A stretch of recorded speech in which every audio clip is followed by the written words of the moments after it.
il faut rien de moins que sortir du système actuel, sortir de cette camisole de force. Ça veut dire qu'il faut couper profondément dans la bureaucratie.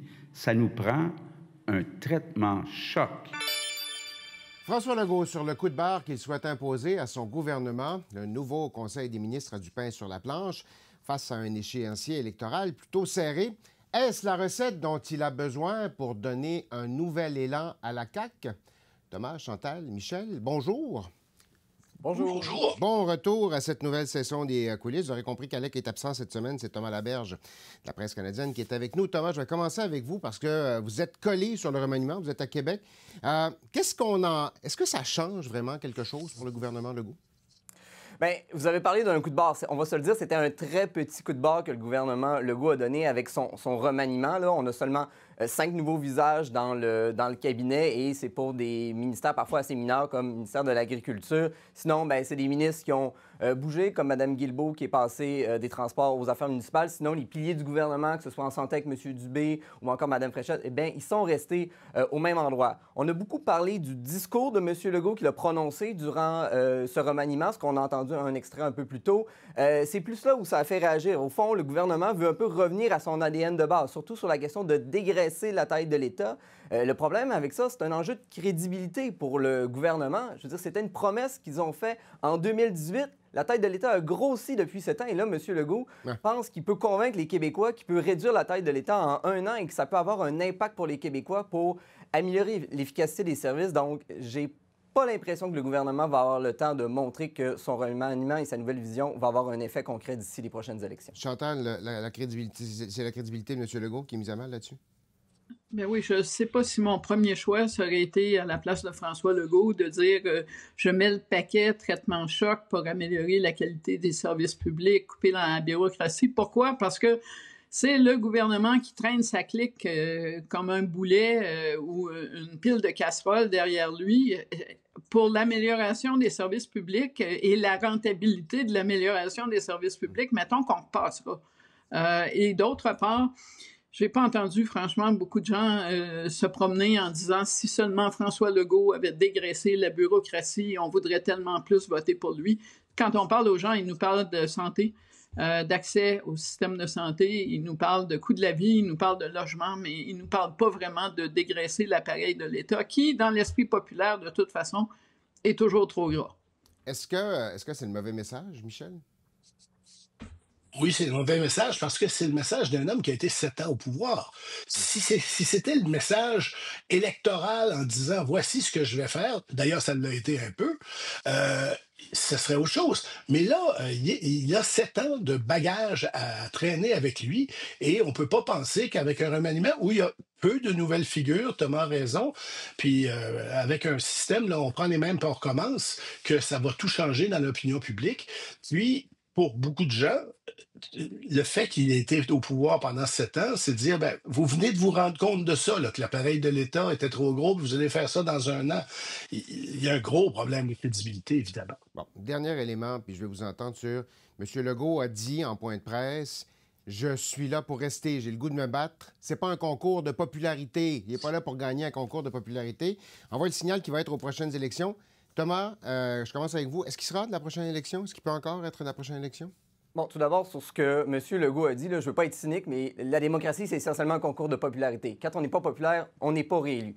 Est-ce qu'il va être là aux prochaines élections? On lui pose la question à toutes les entrevues. Il martèle qu'il va être là, mais bon, vous le savez tous, on est là jusqu'à ce qu'on annonce notre départ. Évidemment, on ne peut pas dire on réfléchit à notre avenir, sinon, évidemment, ça ne peut plus fonctionner.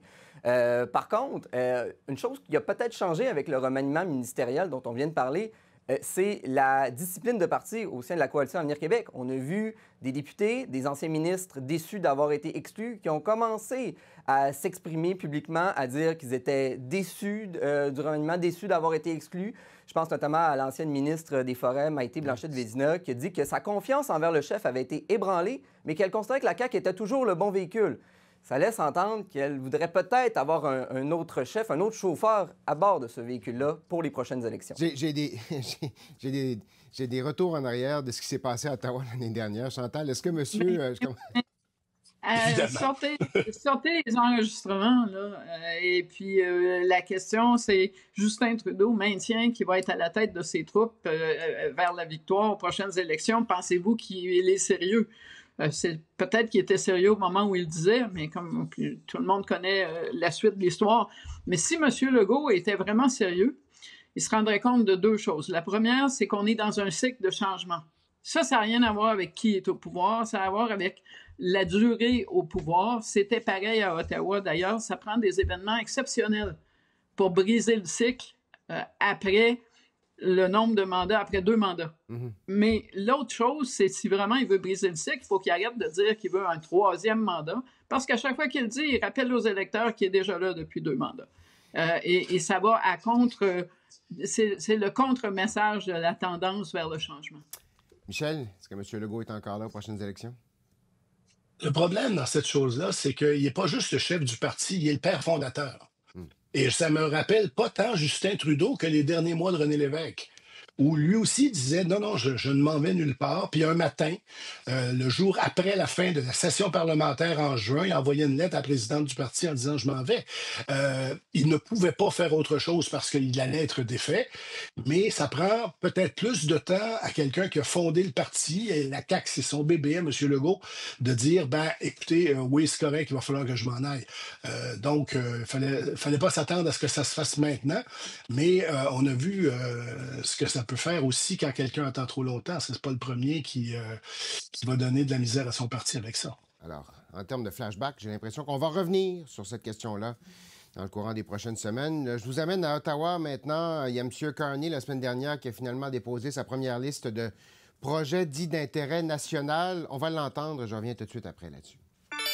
Nous allons bâtir de grandes choses pour les Canadiens et Canadiennes, d'une ampleur et à une vitesse jamais vue.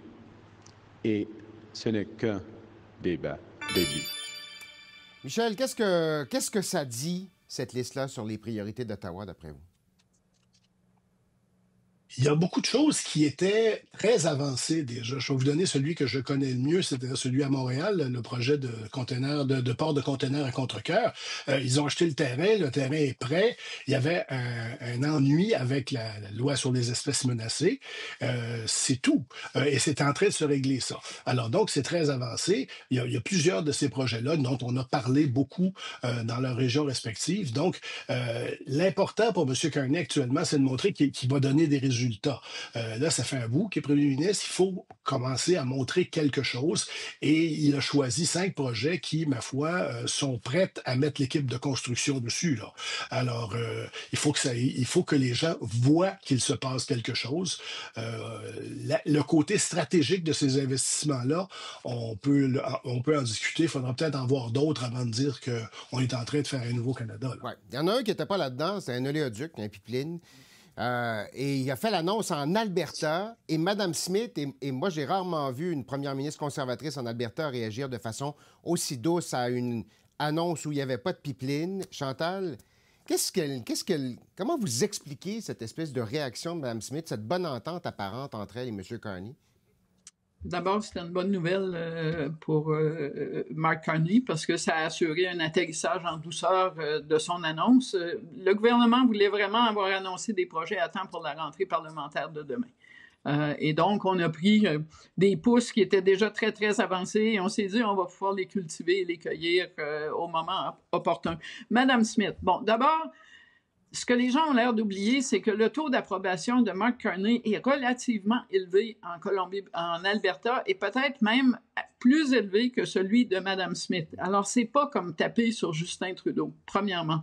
Deuxièmement, Mme Smith vit dans le voisinage de l'industrie gazière et pétrolière. Et qu'est-ce qu'on dit dans cette industrie-là? Qu'on n'est pas vraiment convaincu qu'on veut prendre des chances sur des projets. Il n'y en a pas de promoteurs qui avancent. Et pourquoi ils ne font pas ça? Parce que même avec la loi C5 de M. Carney et l'appui du gouvernement de l'Alberta, il n'y en a pas de garantie que longtemps après le départ de l'un et de l'autre de la scène politique, ces projets-là ne vont pas toujours être en gestation, en cours, avec des contestations des Premières Nations.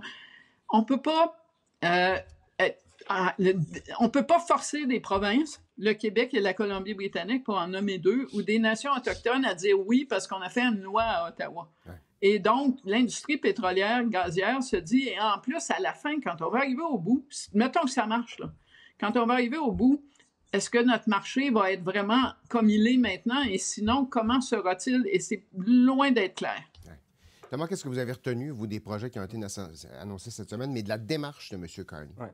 Bien, je suis assez d'accord avec Chantal. Je pense que M. Carney ne voulait pas arriver les mains vides en Chambre cette semaine, surtout qu'il va faire face à Pierre Poilievre, qui a fait son retour, qui a gagné son siège en Chambre. Je pense aussi qu'on concrétise finalement une idée que le gouvernement fédéral avait télégraphiée depuis l'arrivée de M. Carney à la tête des libéraux. C'est-à-dire qu'on va mettre de côté l'environnement. On se rappelle quand même qu'on a aboli la taxe carbone. Il y a eu le report pour les quotas pour les véhicules électriques. Donc, ce qu'on comprend finalement du gouvernement fédéral actuel, c'est que ça va être vraiment l'économie qui va être vraiment mise à l'avant-plan. Et on entendait souvent dire que l'économie et l'environnement pouvaient se conjuguer, mais là, ce qu'on voit avec le gouvernement fédéral, à mon avis, c'est dire que, bien, écoutez, les barrières environnementales et tout, c'est plutôt un frein à l'économie canadienne. Et dans le contexte actuel, avec la guerre tarifaire de M. Trump, bien, il faut mettre le pied sur l'accélérateur sur l'économie. Et si l'environnement est un frein, bien, on va laisser ça de côté. Vous venez d'évoquer le retour de Pierre Poilievre en Chambre, alors on va aller tout de suite sur, justement, ce retour en Chambre. Dans la perspective où M. Carney arrive avec ses nouveaux projets, tout ça, première session parlementaire de ce gouvernement-là, vraie session, parce qu'on a siégé en juin quand même quelques semaines, mais l'exercice commence vraiment demain. Chantal, à quel genre de dynamique vous attendez à la Chambre des communes avec le retour de M. Poilievre? Selon tous les indices, on va avoir droit à de nouvelles prestations théâtrales de M. Poilievre, qu'on va suivre pour le théâtre au début, surtout parce que c'est la première fois quand même que le style Poilievre va se frapper au style Carney. Et on verra si c'est aussi efficace dans le moment que ça l'était avec Justin Trudeau.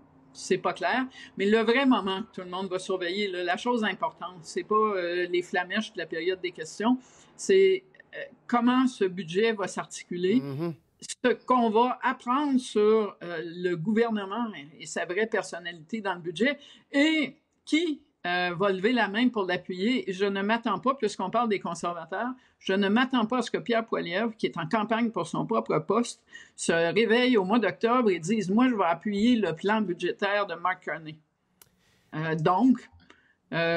Regardez le Bloc, regardez, il paraît que le NPD fait des sessions de thérapie où on fait de l'art pour s'entendre à 7, et on va sur la plage avoir des conversations entre collègues, j'ai hâte de voir.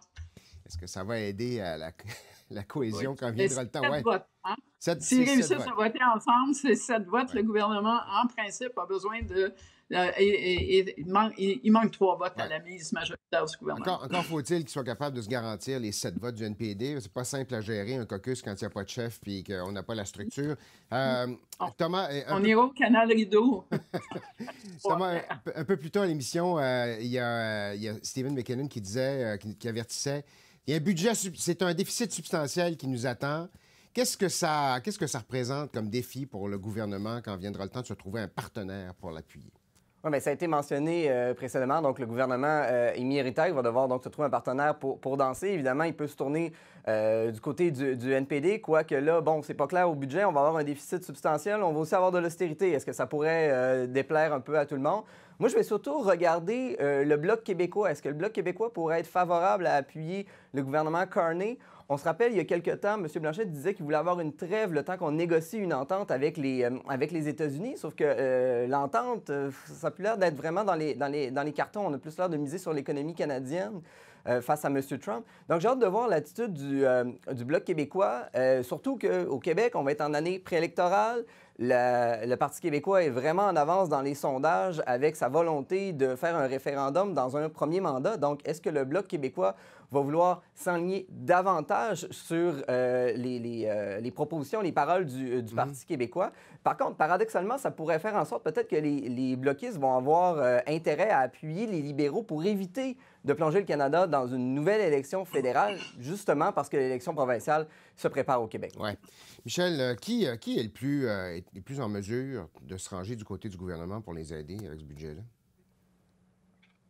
Écoutez, le problème, c'est que le gouvernement, là, on vient de rappeler une des réalités, là, c'est que c'est un gouvernement minoritaire. Pas par beaucoup, mais c'est un gouvernement minoritaire et les erreurs arrivent. Monsieur, vous parlerez à Joe Clark. Parlez-en à Joe Clark, oui. Oui. Alors, donc, personne ne veut d'élection, mais à un moment donné, on peut se retrouver en élection. Alors, il est très important, et Thomas en parlait, pour M. Carney, là, d'aller voir les partis d'opposition et dire, bon, ben, qu'est-ce qui est indispensable sur votre liste d'épicerie, puis je vais essayer de le mettre dans le budget. Si on dit je vais gouverner comme une majorité, c'est une recette pour des ennuis. Cela dit, je pense que moi, je suis d'accord avec Thomas. Il faut regarder beaucoup le Bloc québécois là-dedans parce que est-ce que lui serait prêt à déclencher des élections fédérales alors que son parti frère est en train d'aller très bien dans les sondages? On sait quand l'élection au Québec va avoir lieu. Moi, je doute que M. Blanchet soit kamikaze à ce point-là, mais sait-on jamais. Vous avez le mot de la fin. Je ne suis pas convaincu que ce soit si kamikaze que ça, dans la mesure où ça survient à l'automne. J'ai l'impression qu'à partir de la zone du printemps, effectivement, des élections provoquées par le Bloc, c'est improbable. Mais l'idée que le Bloc québécois va appuyer un budget sous le signe de l'austérité, qui annonce des compressions en culture, en environnement, j'ai vraiment hâte de voir quelle grande concession fédérale M. Carney va consentir et sur fond imminent d'audience de la Cour suprême sur la loi 21. Il me semble pas, moi, que c'est si kamikaze que ça de ne pas appuyer le budget par rapport au côté kamikaze de l'appuyer. Alors, je ne prends pas pour acquis que le Bloc québécois va appuyer ce budget et je ne prends même pas pour acquis que les libéraux ne seraient pas fâchés de retourner en campagne électorale et de se dire, on fait ce qu'il faut, donnez-nous un mandat pour continuer à le faire et de miser sur la colère de beaucoup d'électeurs de se retrouver en campagne pour la deuxième fois en si peu de temps. Bon, voilà une perspective qui me plaît beaucoup moins, l'idée d'une campagne électorale. J'essayais de ruiner vos projets de vacances pour le fin novembre et la première moitié de décembre. Bon, alors c'est fait. On vient de retourner dans un an. Je viens de me souvenir des 5 dernières semaines de campagne au mois de juillet, au mois d'avril. On va espérer que c'est pas ça, puis on verra comment ça va se dérouler. On va en reparler la semaine prochaine. Thomas, merci d'être là. Chantal, Michel, on se retrouve la semaine prochaine. Au revoir. Au revoir. Merci, au revoir.